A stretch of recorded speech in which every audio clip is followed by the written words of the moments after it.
दोस्तों, जैसा मैं अपनी वीडियोस में बताता आया हूँ कि तथाकथित कुछ चमन चूजे होते हैं जो किन्हीं महापुरुषों का नाम लेकर के समाज में अपना दबदबा फैलाते हैं, लोगों को अपने संगठन से या अपने आप से जोड़ते हैं।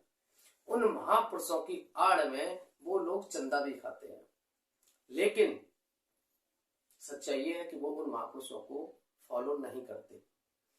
जैसे मैंने पिछली वीडियो में चंद्रशेखर रावत के बारे में बताया था, उनके दोगले चरित्र के बारे में आप सब लोगों को जानकारी दी थी और सबूत के साथ दी थी। चंद्रशेखर रावत के बाद हम कुछ अन्य लोगों के चरित्र का भी आकलन करेंगे। दोस्तों, ओबीसी महासभा, ओबीसी के जितने भी संगठन हैं या कहें जो लोग अंबेडकरवादी सोच के हैं, जो अपने आप को शूद्र बताते हैं, दलित बताते हैं, बहुजन बताते हैं, इन लोगों के बैनर पर मैंने कबीरदास को देखा।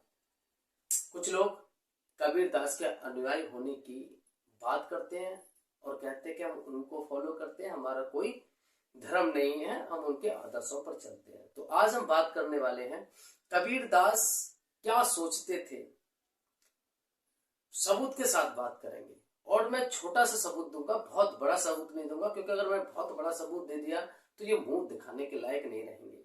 सिर्फ छोटी चीज को दिखाऊंगा, उसी से आप अंदाजा लगा लीजिएगा कि ये कितने दोगले हैं। दोस्तों, कबीरदास अपने आप को ना हिंदू मानते थे और ना ही मुसलमान मानते थे। उनका कहना था कि जो ईश्वर है वो सबका एक है। दूसरा, उनका कथन हमेशा ये रहता था कि आप ईश्वर से पहले अपने गुरु को देखिए। आप कह सकते हैं कि उनकी नजर में गुरु ही भगवान थे, परंतु ईश्वर के अस्तित्व को वो कतई नहीं नकारते थे। उनके कई सारे रचनाएं हैं, जैसे साकी, सवद, रमेनी, बहुत सारी रचनाएं उन्होंने की है। कबीर ग्रंथावली के नाम से भी जानी जाती है।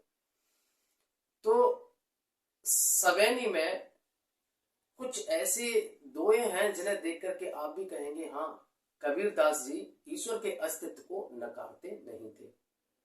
एक दुआ था, गुरु गोविंद दो खड़े, काके लागू पाए, बलिहारी गुरु आपने, गोविंद दियो बताए। दोस्तों, इस दोहे का स्पष्टीकरण आप लोग अच्छी तरीके से समझ सकते हैं। यहाँ पर कबीरदास जी कहते हैं कि गुरु जी और गोविंद जी दोनों खड़े हैं, मैं किसके पैर लागू। और यहाँ पर कबीरदास जी कहते हैं कि गुरु जी ने गोविंद को बता दिया कि इनके पैर लागू, मतलब मार्ग दिखाया, सही दिशा दिखाई, और वो सही दिशा थी गोविंद की तरफ, ईश्वर की तरफ।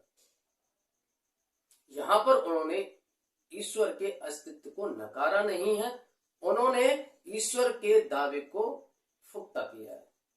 उनका मानना है कि ईश्वर है और गुरु ही ईश्वर तक पहुंचा सकता है, गुरु ही सही मार्गदर्शन कर सकता है। उनका एक और दुआ मुझे याद आता है, जिसमें वो कहते हैं कि जब मैं था तब हरि नहीं, अब हरि है मैं नाए, प्रेम गली अति साकरी, जामे दो न समाए। हो सकता है मैं अच्छी तरीके से नहीं बोल पा रहा हूं, क्योंकि काफी समय होगा, पढ़ा नहीं है मैंने, लेकिन आप अच्छी तरीके से इसका अर्थ समझ सकते हैं। यहाँ पर कबीरदास जी फिर से ईश्वर के होने की बात कर रहे हैं। वो कह रहे हैं कि जब मैं था, मेरे अंदर अहम था, घमंड था, तब मुझे ईश्वर नहीं दिखाई दिया, और जब मैंने अहम को अलग कर दिया, घमंड को अलग कर दिया अपने आप से, मैं को अलग कर दिया, तो मुझे ईश्वर मिल गया। यहां साफ साफ वो कह रहे हैं कि ईश्वर और घमंड एक साथ नहीं रह सकता। उन्होंने ईश्वर के ना होने की बात नहीं कही। दोस्तों, उनका तो ये मानना था कि जो लोग ईश्वर को नहीं मानते वो घमंडी होते हैं। आप इस दोहे का ये भी अर्थ लगा सकते हैं कि जिनके अंदर मैं होता है वो ईश्वर के अस्तित्व को नकारते हैं, उनको ईश्वर मिल ही नहीं सकता। तो आप सोचिए कि कबीरदास, जिनको ये अपना आदर्श बताते हैं, वो खुद ईश्वर के अस्तित्व पर मोहर लगाते हैं।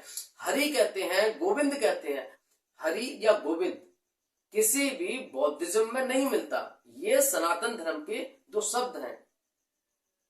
दोस्तों, आप अच्छी तरीके से समझ सकते हैं कि यहाँ पर ये लोग कितना दोहरा चरित्र रखते हैं, और ये लोग कबीरदास जी की आड़ में लोगों को इकट्ठा करके अपने आप से जोड़ते हैं और फिर बौद्धिज्म का विस्तार करते हैं, अपने आप को नास्तिक होने की बात करते हैं और कबीरदास जी के अनुयायी होने की बात करते हैं, जो बिल्कुल गलत है। आप खुद देख सकते हैं।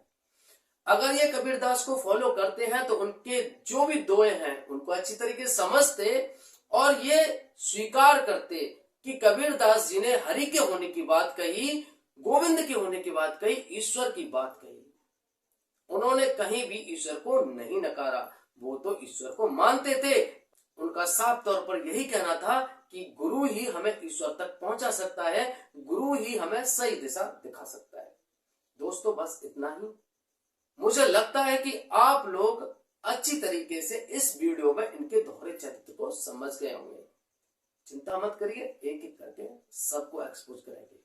सभी सनातनी भाइयों से मेरा रिक्वेस्ट है, वीडियो को जो भी देख रहे हैं चैनल को सब्सक्राइब करें, वीडियो को शेयर करना ना भूलें, ताकि और सनातनी भाई चैनल से जुड़े और इनके दोहरे चरित्र को देख पाए। जल्द मिलते हैं वीडियो में। जय श्री राम, जय मां भवानी।